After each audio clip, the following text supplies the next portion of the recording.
Electric charges and fields वाले chapter से JEE mains 2022 में पूछा गया ये क्वेश्चन है और हमारी इस वीडियो सीरीज का ये क्वेश्चन नंबर 15 है। The three charges q/2, q and q/2 are placed at the corners A, B and C of a square of side A as shown in figure। ये figure है, देखिए एक square हमने बनाया हुआ है A by A साइड का, A, B, C, D। इसके ये तीन कॉर्नर्स हैं A, B, C, इस पर q/2, q और q/2 ये 3 पॉइंट चार्जेस रखे हुए हैं। The magnitude of the electric field E at the corner D of the square is, तो कॉर्नर D पर हमने नेट इलेक्ट्रिक फील्ड निकालना है जो इन तीनों की वजह से होगा। तो इस क्वेश्चन को सॉल्व करने के लिए सबसे पहले जो हमें फार्मूले की जो जरूरत पड़ेगी कि एक कोई पॉइंट चार्ज है, मान लो कैपिटल Q, और इससे R डिस्टेंस पर अगर एक पॉइंट है और उस पॉइंट पर हमें इलेक्ट्रिक फील्ड निकालना है, तो उस इलेक्ट्रिक फील्ड का जो मैग्नीट्यूड है E, वो क्या होता है? मैग्नीट्यूड होता है 1/4 pi epsilon not into Q divided by R square. ये फार्मूला है हमारा इलेक्ट्रिक फील्ड का। और इलेक्ट्रिक फील्ड इंटेंसिटी एक वेक्टर क्वांटिटी है, तो इसकी अपनी एक डायरेक्शन है। अगर सोर्स चार्ज पॉजिटिव है तो इलेक्ट्रिक फील्ड की direction away from the charge होती है along the line joining the point and the point charge. और अगर सोर्स चार्ज नेगेटिव है तो इलेक्ट्रिक फील्ड की जो डायरेक्शन है वो टुवर्ड्स द पॉइंट चार्ज होती है। ये इंफॉर्मेशन हमें होनी चाहिए इस क्वेश्चन को सॉल्व करने के लिए। हालांकि इस क्वेश्चन में हमने जो तीनों चार्जेस लिए हुए हैं वो तीनों ही पॉजिटिव हैं। तो इस डायग्राम में आप देखिए इसको कि पॉइंट ए पर जो चार्ज है q/2, उसका इलेक्ट्रिक फील्ड क्या है? E1। देखिए away from the positive charge E1 mark किया हुआ इस लाइन के अलावा।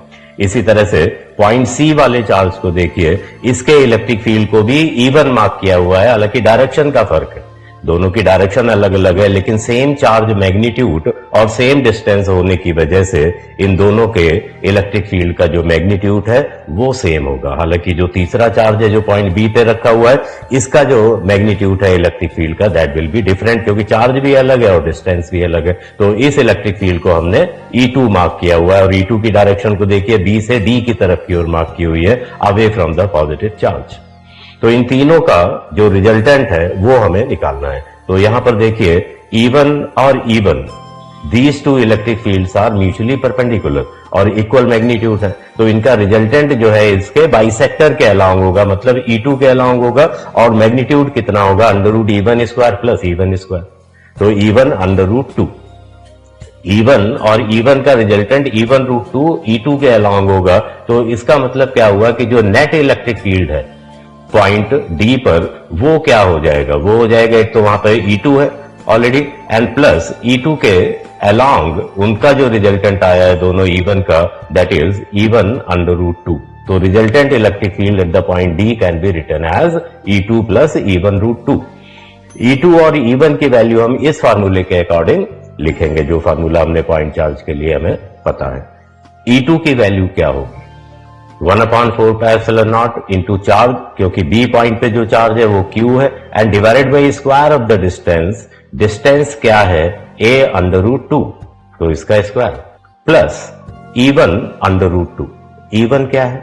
1/4 pi epsilon not into charge. E1 जो है वो q/2 की वजह से है, तो चार्ज वैल्यू हो गई यहाँ पे q/2 and divided by square of the distance. Distance क्या है यहाँ पर? A, मतलब पॉइंट ए और पॉइंट सी दोनों ही पॉइंट डी से ए डिस्टेंस पर हैं, तो इसलिए यहां पर ए स्क्वायर आ जाएगा। और यहां पर ये √2 लिखना मत भूलिएगा, √2। तो यहां कॉमन हम निकाल सकते हैं Q divided by 4 pi epsilon not into A square. इसको हमने कॉमन लिख लिया, तो यहां पर क्या बचेगा? तो फर्स्ट टर्म में ये √2 का स्क्वायर 2 हो जाएगा, तो ये 1/2 बच जाएगा। एंड प्लस यहां पर देखिए ये 1/2 यहां से नीचे आएगा और ऊपर √2 है, तो वो कैंसिल होकर के नीचे एक √2 बचेगा केवल।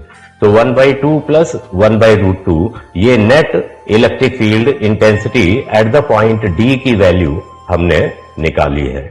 तो ये हमारा फाइनल आंसर है। और इसको देखिए अगर, तो ऑप्शन ए के साथ ये मैच कर रहा है, तो इस क्वेश्चन का करेक्ट ऑप्शन जो है वो ए है। तो इलेक्ट्रिक चार्जेस एंड फील्ड्स के ऊपर ये वीडियो सीरीज है, इसके क्वेश्चन नंबर 16 का लिंक आपको डिस्क्रिप्शन में मिल जाएगा। So keep watching, thank you very much.